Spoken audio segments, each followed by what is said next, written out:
ಚರ್ಚೆ ಮಾಡೋಣ. ನನ್ನ ಜೊತೆಗೆ ಅತಿಥಿಗಳಿದ್ದಾರೆ. ಕಾಂಗ್ರೆಸ್ನಿಂದ ನಟರಾಜಗೌಡರು ಇದ್ದಾರೆ, ವಕ್ತಾರರು. ನಮಸ್ತೆ, ಕಾರ್ಯಕ್ರಮಕ್ಕೆ ಸ್ವಾಗತ. ಬಿಜೆಪಿಯಿಂದ ಮೋಹನ್ ವಿಶ್ವ ಅವರಿದ್ದಾರೆ, ವಕ್ತಾರರು. ನಮಸ್ತೆ, ಕಾರ್ಯಕ್ರಮಕ್ಕೆ ಸ್ವಾಗತ. ಜೆಡಿಎಸ್ನಿಂದ ಪಕ್ಷದ ಪ್ರಧಾನ ಕಾರ್ಯದರ್ಶಿ ಆಗಿರುವಂತಹ ಗಂಗಾಧರ ಮೂರ್ತಿ ಅವರಿದ್ದಾರೆ. ನಮಸ್ಕಾರ, ಕಾರ್ಯಕ್ರಮಕ್ಕೆ ಸ್ವಾಗತ. ಜೆಡಿಎಸ್ನಿಂದ ಆರಂಭ ಮಾಡ್ಬಿಡ್ತೀನಿ. ಗಂಗಾಧರ ಮೂರ್ತಿ ಅವರು, ಡಿ ಕೆ ಶಿವಕುಮಾರ್ ಅವರು ಕೇಳಿರೋದ್ರಲ್ಲಿ ತಪ್ಪೇನಿದೆ ಅಂತ? ಈಗ ಶಿವಕುಮಾರ್ ಅವರು ಅಥವಾ ಶಿವಕುಮಾರ್ ಅವರ ತಂಡದ ಪಕ್ಷದ ಅಭ್ಯರ್ಥಿಗಳು ಮಠಕ್ಕೆ ಹೋದಾಗ ಯಾರೂ ಪ್ರಶ್ನೆ ಮಾಡಿರಲಿಲ್ಲ. ಯಾಕೆ ಹೋಗ್ತಾ ಇದ್ದೀರಿ ನೀವು, ಏನು ಪ್ರಯೋಜನ ಅಥವಾ ಏನು.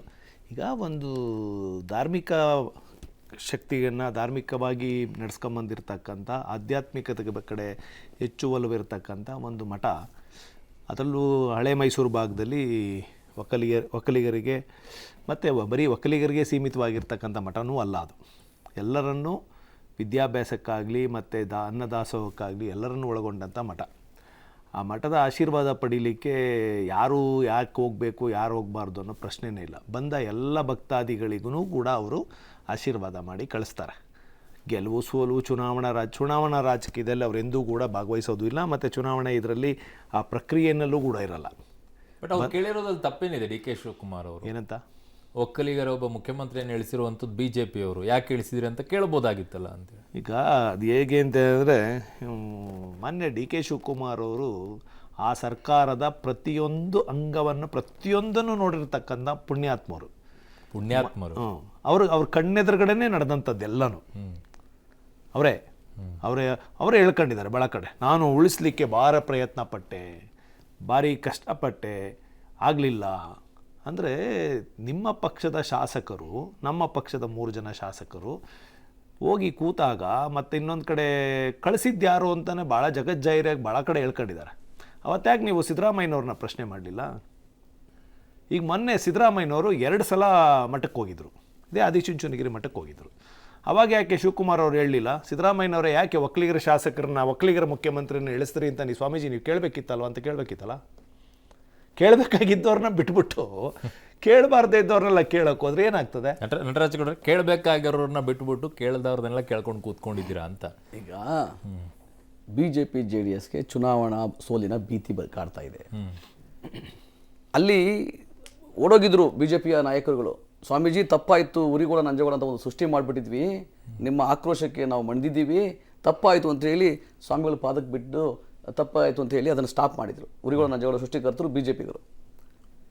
ಈ ಕುಮಾರಸ್ವಾಮಿಯವ್ರ ಸರ್ಕಾರವನ್ನು ಉರುಳಿಸಿದ್ದು ಕೂಡ BJPಗರು. ಏನು ಆಪರೇಷನ್ ಕಮಲ ಮಾಡಿದ್ರು, 17 ಜನಕ್ಕೆ ಹಣದ ಅವಕಾಶ ಆಮಿಷ ಕೊಟ್ಟರು, ಅಧಿಕಾರದ ಆಮಿಷ ಕೊಟ್ಟರು, ಮಂತ್ರಿಗಿರಿ ಆಮಿಷ ಕೊಟ್ಟರು, ಸರ್ಕಾರವನ್ನು ಉರುಳಿಸಿದ್ರು. ಒಕ್ಕಲಿಗರ ಕಂಡ್ರೆ BJPಗೆ ಯಾಕೆ ಅಷ್ಟೊಂದು ತಾತ್ಸಾರ ಮತ್ತು ಅವಮಾನ ಮಾಡೋ ನಡೆ ಯಾವಾಗಲೂ ತೋರಿಸ್ತಾರೆ. ಸದಾನಂದ ಗೌಡರನ್ನು ಕೂಡ ಕಣ್ಣೀರು ಹಾಕಿಸಿ ಮುಖ್ಯಮಂತ್ರಿಯಿಂದ ಕೆಳಗಿಳಿಸಿದರು ಇದೇ BJP. ಸದಾನಂದ ಗೌಡರನ್ನ ಈ ಬಾರಿ ಅವ್ರಿಗೆ ಸಂಸತ್ಗೂ ಕೂಡ ಅವಕಾಶ ಕೊಡದಂಗೆ ಕಣ್ಣೀರು ಹಾಕಿಸಿ ಮೂಲೆಗುಂಪು ಮಾಡಿದ್ದಾರೆ. ಅಲ್ಲಿ ಪ್ರತಾಪ್ ಸಿಂಹನ್ಗೆ ಕಣ್ಣೀರು ಹಾಕಿಸಿ ಮೂಲೆಗುಂಪು ಮಾಡಿದ್ದಾರೆ. ಇಲ್ಲಿ ಸುಮಲತಾ ಅಂಬರೀಷ್ ಅವ್ರಿಗೆ ಅಂಬರೀಷ್ ಲೆಗಸಿಯನ್ನು ಸಮಾಪ್ತಿ ಮಾಡಿಸಿದರು. ಅವರು ಸಿಟ್ಟಿಂಗ್ MP ಅವ್ರಿಗೆ ಟಿಕೆಟ್ ಕೊಡದಲ್ಲೇ ಅನ್ಯಾಯ ಮಾಡಿದರು. ಕುಮಾರಸ್ವಾಮಿ ಅವ್ರಿಗೆ ಆಗ್ತಾ ಇರ್ತಕ್ಕಂಥ ಅನ್ಯಾಯ ಗೊತ್ತಿದೆ. ಅವರು BJPಯಿಂದ ಅನ್ಯಾಯಕ್ಕೆ ಒಳಗಾದಂಥವ್ರು ಆ್ಯಕ್ಚುಲಿ. ಆದರೂ ಕೂಡ ಏನೋ ಸರ್ವೈವಲ್ ಅಂತ ಗೊತ್ತಿಲ್ಲ ನನಗೆ, ಅದು ಯಾವ ಸರ್ವೈವಲ್ ಪ್ರಶ್ನೆ ಅದಾಗಿರ್ಲಿಲ್ಲ. ಅವ್ರು ಕೇಳ್ತಾ ಇದ್ದಿದ್ದು, ಸಿದ್ದರಾಮಯ್ಯನವರು ಅದೇ ಮಠಕ್ಕೆ ಹೋಗಿದ್ರು, ಸಿದ್ದರಾಮಯ್ಯನವರು ಧರ್ಮಸ್ಥಳದಲ್ಲಿ ಕುತ್ಕೊಂಡಂತ ಸಂದರ್ಭದಲ್ಲಿ ಆಡಿರುವಂತ ಮಾತುಗಳ ವಿಚಾರದಲ್ಲಿ ಯಾಕೆ ಪ್ರಶ್ನೆ ಕೇಳಲಿಲ್ಲ ಅಂತ. ಯಾಕೆ ಕೇಳಲಿಲ್ಲ? ಸರ್ಕಾರ ಉರುಳಿಸೋದಂದ್ರೆ ಹೆಂಗೆ ಗೊತ್ತಾ, ನಾವು ನೀವು ಮಾತಾಡೋದ್ರಿಂದ ಅಥವಾ ಈ ಸರ್ಕಾರ ಸರಿಯಾಗಿ ನಡೀತಾ ಇಲ್ಲ, ಇದು ಎಷ್ಟು ವರ್ಷ ಇರ್ತದೋ ಅಂತ ಹೇಳೋದು ಅದರಿಂದಲ್ಲ. ಯಾರು ಹಣವನ್ನು ಕೊಟ್ಟು ಗೆದ್ದಿರ್ತಕ್ಕಂಥ MLAಗಳನ್ನು ರಾಜೀನಾಮೆ ಕೊಡಿಸಿ ತಮ್ಮ ಪಕ್ಷಕ್ಕೆ ಸೆಳ್ಕೊಂಡು ಮಂತ್ರಿ ಮಾಡಿ ಅವ್ರನ್ನ ಚುನಾವಣೆ ಗೆಲ್ಲಿಸಿದ್ರಲ್ಲ, ಅವರು ಅದಕ್ಕೆ ಕಾರಣ. ಯಾರು ಸಿದ್ದರಾಮಯ್ಯನವ್ರನ್ನ ಒಂದ್ ಮಾತು ಕೇಳಲಿಲ್ವಲ್ಲ, ಯಾಕೆ ಲೋಕಸಭೆ ಸರ್ಕಾರ ಉರುಳುತ್ತೆ ಮೈತ್ರಿ ಸರ್ಕಾರ ಅಂತ ಅವತ್ತು ಯಾರು ಕೇಳಿಲ್ಲ? ಇವತ್ತು ಕೂಡ ಈ ಸರ್ಕಾರ 135 ಸುಭದ್ರವಾದ ಸರ್ಕಾರ ಇದ್ರು ಕೂಡ BJP JDS ನಾಯಕರು ಏನ್ ಹೇಳ್ತಾ ಇದ್ದಾರೆ, ಸರ್ಕಾರ ಬಿದ್ದೋಗುತ್ತೆ, ಸರ್ಕಾರ ಬಿದ್ದೋಗ್ತದ, ಇವ್ರು ಹೇಳಿಕೆಯಿಂದ ಬಿದ್ದೋಗ್ತದ. ಇವರು ಆಪರೇಷನ್ ಕಮಲ ಮಾಡಕ್ ಪ್ರಯತ್ನ ಮಾಡ್ತಾರೆ, ಆಪರೇಷನ್ ನೀವೇನ್ ಮಾಡ್ತಿರೋ ನಿಮ್ಮ ಕೆಸರು ರಾಜಕೀಯ ಅದು ಬೇರೆ. ನಾನು ಕೇಳ್ತಾ ಇರೋದು ಸಿದ್ದರಾಮಯ್ಯನವ್ರನ್ನ ಯಾಕೋ ಆ ಪ್ರಶ್ನೆ ಮಾಡ್ಲಿಲ್ಲ ಅಂತ ನಾನು ಕೇಳೋದು. ಧರ್ಮಸ್ಥಳದಲ್ಲಿ ಕೂತಂತ ಸಂದರ್ಭದಲ್ಲಿ ಏನ್ ಗೊತ್ತಾ, ಈ ಮಾತಾಡ್ತಾರೆ ಸಿದ್ದರಾಮಯ್ಯನವ್ರ ಬಗ್ಗೆ ಮಾತಾಡ್ತಾರೆ ಜನ ಎಲ್ಲ, ನಿಮ್ಮನ್ನು ಸೇರಿ ವಕ್ತಾರಗಳು ಏನ್ ಮಾತಾಡ್ತಾರೆ, ಏನೋ ಧರ್ಮಸ್ಥಳದಲ್ಲಿ ಧರ್ಮಸ್ಥಳದಲ್ಲಿ ಮಾತಾಡಿದ್ದು ಏನಂದ್ರೆ, ಈ ಸರ್ಕಾರ ಮುಖ್ಯಮಂತ್ರಿಗಳು ಪಂಚತಾರಾ ಹೋಟೆಲ್ ಸೇರ್ಕೊಂಡು ಕೈಗೆ ಸಿಗ್ತಾ ಇಲ್ಲ, ಶಾಸಕರ ಕೈಗೆ ಸಿಗ್ತಾ ಇಲ್ಲ, JDS ಶಾಸಕರು, BJP ಶಾಸಕರು, ಕಾಂಗ್ರೆಸ್ ಶಾಸಕರ ಕೈಗೆ ಸಿಗ್ತಾ ಇಲ್ಲ, ಜನಗಳ ಕೈಗೆ ಸಿಗ್ತಾ ಇಲ್ಲ. ಈ ಸರ್ಕಾರ ಎಷ್ಟಿರುತ್ತೋ ಇಲ್ವೋ ಗೊತ್ತಿಲ್ಲ ನಮಗೆ ಅಂತ ಹೇಳಿ ಜನಸಾಮಾನ್ಯರು ಮಾತಾಡ್ತಾ ಇದ್ರು. ಅದು ವಿಷಯ ಅಲ್ಲ. ವಿಷಯ ಏನು ಅಂದ್ರೆ ಆ ಸರ್ಕಾರವನ್ನ ಬೀಳ್ಸಿ ಆಡಿಯೋ ಬಂದಿರೋದು ಮಾತಾಡೋದೇನಿದೆ ಅದು? ಅದು ಹೇಳ್ತಾ ಇದೀನಲ್ಲ, ಈಗ ನಾವು ಆಡಿಯೋ ಇದ್ರೂ ಕೂಡ ಇಲ್ದಲೇ ಇದ್ರು ಕೂಡ ಕೈಗೆ ಸಿಗ್ತಾ ಇಲ್ಲ. ಮುಖ್ಯಮಂತ್ರಿ ಕೈ ಸಿಗ್ಲಿಲ್ಲ ಅಂದ್ರೆ ಯಾರೇನ್ ಮಾಡ್ತಾರೆ? 3 ತಿಂಗಳಿಗೆ ಕೇಳಿ ಕುಮಾರಸ್ವಾಮಿ ಹೇಳ್ತಾ ಇದ್ರು ಅದನ್ನ. ಅದನ್ನ ಕೇಳಿ. ಈಗ ಬಿಜೆಪಿಗೆ ನಾವು ಕ್ಲೀನ್ ಚಿಟ್ ಕೊಡೋಕೆ ಸಾಧ್ಯ ಆಗಲ್ಲ. ಓಕೆ, ಆಪರೇಷನ್ ಕಮಲ ಮಾಡಿದವ್ರಿಗೆ ಕ್ಲೀನ್ ಚಿಟ್ ಕೊಡೋಕೆ ಸಾಧ್ಯ ಇಲ್ಲ. ಕುಮಾರಸ್ವಾಮಿ ಒಕ್ಕಲಿಗ ಅಂತ ಗೊತ್ತಿದ್ದು ಕೂಡ ಬಿಜೆಪಿ ಕಣ್ಣೀರ್ ಹಾಕ್ಸಿದ್ರು ಕುಮಾರಸ್ವಾಮಿಗೆ. ಇವತ್ತು ಕೂಡ ಸದಾನಂದ ಗೌಡರು ಕಣ್ಣೀರ್ ಹಾಕ್ಸಿದ್ರು. ಬಿಜೆಪಿಗೆ ಒಕ್ಕಲಿಗರ ಕಂಡ್ರೆ ಯಾಕೆ ತಾತ್ಸಾರ ಅನ್ನೋದು ನಮ್ಗೆ ಗೊತ್ತಿಲ್ಲ, ಯಾಕೆ ಅವಮಾನ ಮಾಡ್ತಾರೆ ನಮ್ಗೆ ಗೊತ್ತಿಲ್ಲ. ಆದರೆ ಇವತ್ತು ಅಲ್ಲಿ ಹೋಗಿರೋದು ಯಾಕೆಂದ್ರೆ ಬೂಟಾಟಿಕೆಗೆ ಸೋಲಿನ ಭಯ ಕಾಣ್ತಾ ಇದೆಯಲ್ಲ, ಅದಕ್ಕೆ ಹೋಗಿದ್ದಾರೆ ಅಷ್ಟೇ. ಓಕೆ, ಒಬ್ಬ ಒಕ್ಕಲಿಗ ಮುಖ್ಯಮಂತ್ರಿಯನ್ನ ಕೆಳಗಿಳಿಸಿರುವಂತ ಆರೋಪವನ್ನ ಹಣೆಪಟ್ಟಿಯನ್ನ ಬಿಜೆಪಿ ಹೊತ್ಕೊಂಡು ಬರ್ತಾ ಇದೆ, ಈಗಲೂ ಕೂಡ ಹೊತ್ಕೊಂಡು ಬರ್ತಾ ಇದೆ. ಟೀಕೆಗೂ ಗುರಿ ಆಗ್ತಾ ಇದ್ದೀರಾ ನೋಡಿ. ಈಗ ಏನಾಗಿದೆ ಅಂದರೆ, ಈಗ ಹಳೆ ಮೈಸೂರು ಭಾಗದಲ್ಲಿ ಎಸ್ಪೆಷಲಿ ಬೆಂಗಳೂರು ಗ್ರಾಮಾಂತರದಲ್ಲಿ DK ಶಿವಕುಮಾರ್ ತಮ್ಮ ಸೋಲೋದು ಪಕ್ಕ ಆಯ್ತಲ್ಲ. ಅದು ಗ್ರೌಂಡ್ ರಿಯಾಲಿಟಿ ಎಲ್ಲರಿಗೂ ಗೊತ್ತು. ಅಲ್ಲಲ್ಲ, ಪಕ್ಕ ಡಿಸೈಡ್ ಮಾಡ್ತಾರೆ. ಜನ ಡಿಸೈಡ್ ಮಾಡಿ ಆಗೋಗಿದೆ. ಪ್ರಶ್ನೆ ಕೇಳಿದ್ರೆ ಉತ್ತರ ಕೊಡೋದಕ್ಕೆ ದಯವಿಟ್ಟು ಕೇಳಿಸ್ಕೋಬೇಕು ನೀವು. ಅಲ್ಲ, ನೀವು ಕೇಳಿಸ್ಕೋಬೇಕು ಉತ್ತರ. ಅವ್ರಿಗೆ ಅಷ್ಟೊಂದು ಟೈಮ್ ಕೊಟ್ಟು ನಾನ್ ಮಾತಾಡ್ಬೇಕು. ಈಗ ಕೇಳಿಸ್ಕೊಳ್ಳಿ. ಅಲ್ಲ, ನೀವು ಕೇಳಿಸ್ಕೋಬೇಕಾರು ನಾನು ಪೂರ್ತಿ ಮುಗಿಸ್ತೀನಿ. ಆಯ್ತು, ಆಮೇಲೆ ಕೇಳಿ ಪ್ರಶ್ನೆ ಕೇಳಿಸ್ಕೊಳ್ಳಿ. ನೀವು ಕೇಳಿದ ಹೇಳಕ್ಕಾಗಲ್ಲ. ಕೇಳಿ ಒಂದ್ ನಿಮಿಷ.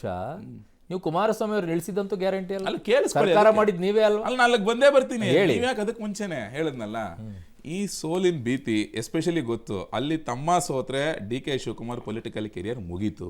ಆಸ್ ಸಿಂಪಲ್ ಆಸ್ ದಟ್ ಆಯ್ತಲ್ಲ. ಆ ಭಯ ಇವತ್ತು DK ಶಿವಕುಮಾರ್ ಮುಖದಲ್ಲಿ ಎದ್ದು ಕಾಣಿಸ್ತಾ ಇದೆ. ಅದಕ್ಕೆ ಈ ಜಾತಿ ರಾಜಕಾರಣದ ಕಾರ್ಡ್ ಪ್ಲೇ ಮಾಡ್ತಿರೋದು. 2006ರಲ್ಲಿ ನಮ್ದು 2020 ಸರ್ಕಾರ ಆಯ್ತಲ್ಲ, ಅವತ್ತು ನಮ್ದೇ ಜಾಸ್ತಿ ಸೀಟ್ ಇದ್ರೂ ಸಹ ಕುಮಾರಸ್ವಾಮಿಗಳನ್ನ ಮುಖ್ಯಮಂತ್ರಿ ಮಾಡ್ಲಿಲ್ವಾ? ನಾವು ಒಪ್ಕೊಳ್ಳಿಲ್ವಾ? ಅವತ್ತು ಯಡಿಯೂರಪ್ಪನವರು ಉಪಮುಖ್ಯಮಂತ್ರಿಗಳಾಗ್ಲಿಲ್ವಾ? ಹಾಗಾದ್ರೆ ಏನು ಬಿಜೆಪಿ ಒಕ್ಕಲಿಗರ ವಿರೋಧಿನ? ಒಕ್ಕಲಿಗರ ವಿರೋಧಿನ ಬಿಜೆಪಿ? ಹಾಗಾದ್ರೆ 98ರಲ್ಲಿ ದೇವೇಗೌಡರನ್ನ ಪ್ರಧಾನಮಂತ್ರಿ ಪಟ್ಟದಿಂದ ಕೆಳಗಿಳಿಸಿದ್ರಲ್ಲ ಸೋನಿಯಾ ಗಾಂಧಿ, ಕಾಂಗ್ರೆಸ್.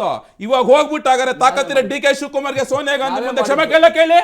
ನಾವೇ ಮಾಡಿದ್ದು ಅದು ಒಕ್ಕಲಿಗರ ಸರ್ಕಾರ, ಒಕ್ಕಲಿಗರ ವಿರೋಧಿ ಅಲ್ವಾ ಸೋನಿಯಾ ಗಾಂಧಿ ಅವಾಗ ಅವತ್ತು ಮಾಡಿದ್ದು? ಹೋದ ವರ್ಷ ಮುಂದೆ ಬುದ್ದನ್ಮೇಗೌಡಂಗೆ ಏನ್ ಮಾಡ್ರು ತುಮಕೂರಲ್ಲಿ? ಯಾಕೆ ಇದೇ ರಾಜಣ್ಣ ಏನ್ ಮಾತಾಡಿದ್ರು? ದೇವೇಗೌಡರು ಸಾವನ್ ಬಯಸಿದ್ರು. ಇದೇ ಕಾಂಗ್ರೆಸ್ ಪಕ್ಷದ ರಾಜಣ್ಣ ಮಾತಾಡ್ಬೇಕಾದ್ರೆ ಅವ್ರು ಒಕ್ಕಲಿಗರ ವಿರೋಧಿಗಳಲ್ವಾ? ಹಾಗಾದ್ರೆ ಬಿಜೆಪಿ ಕಳೆದ ಬಾರಿ ಅಧಿಕಾರದಲ್ಲಿದ್ದಾಗ ಅಸಂವಿಧಾನಿಕವಾಗಿ ಧರ್ಮದ ಆಧಾರದ ಮೇಲೆ ಇದ್ದಂತ ಮೀಸಲಾತಿಯಲ್ಲಿ ಅರ್ಧ ಭಾಗವನ್ನ ಒಕ್ಕಲಿಗರಿಗೆ ಕೊಟ್ಟಿದ್ದು. ಇದು ಬಿಜೆಪಿ ಮಾಡ್ಕೊಂಡು ಬಿಜೆಪಿ ಕೊಟ್ಟಂತೆ ನ್ಯಾಯ ಒಕ್ಕಲಿಗರಿಗೆ.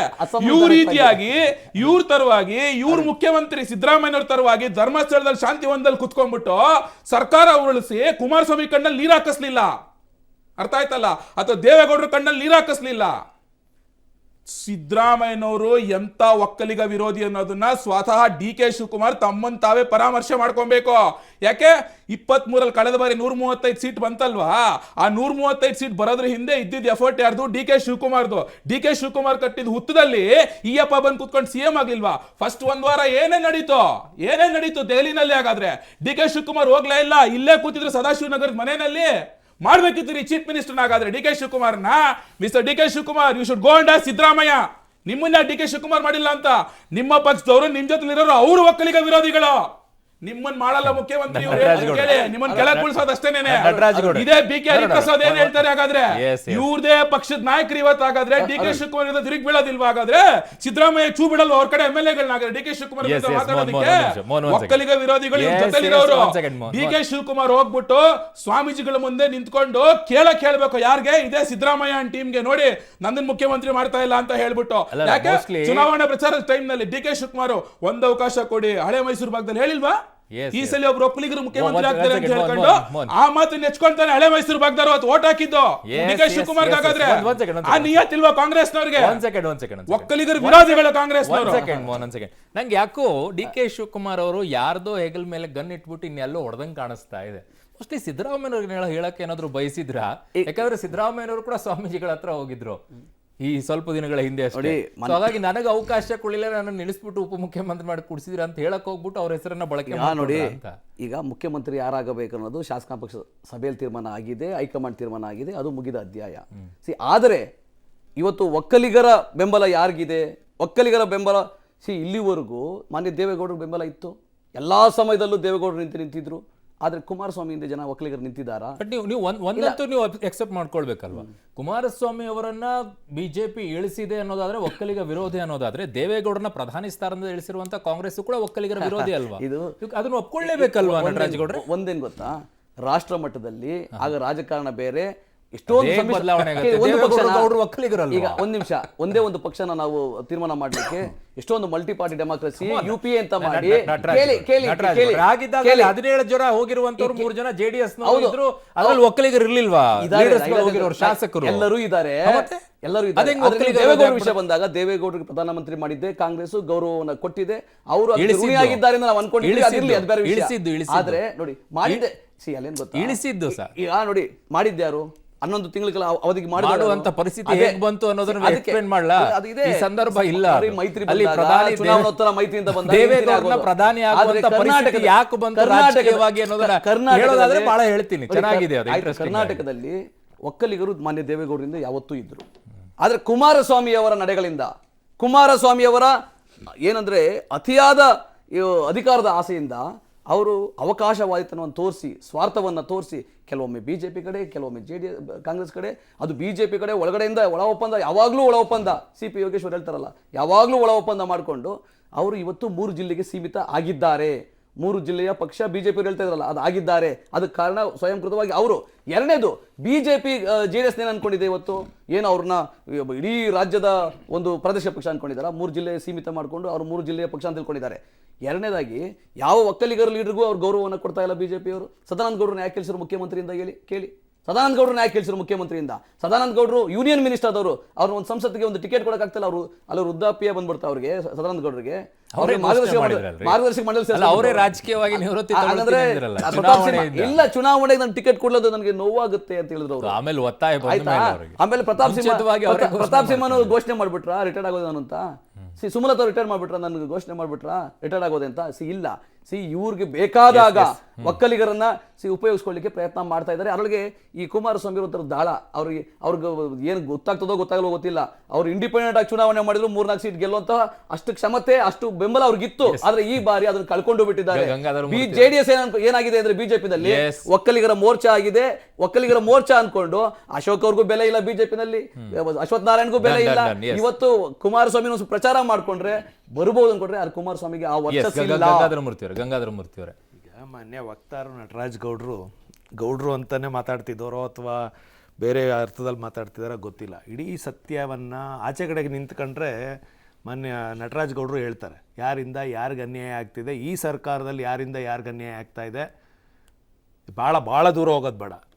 ಸದ್ಯದಲ್ಲೇ ನಟರಾಜ್ ಗೌಡರು ಚೇರ್ಮನ್ ಆಗೋದಿತ್ತು, ತಪ್ಪಿಸಿದ್ದು ಯಾರು ಅಂತ ಕೇಳಿ, ಸುಮ್ಮನೆ ಚರ್ಚೆಗೆ ತಗೊಂಬಿಡೋಣ.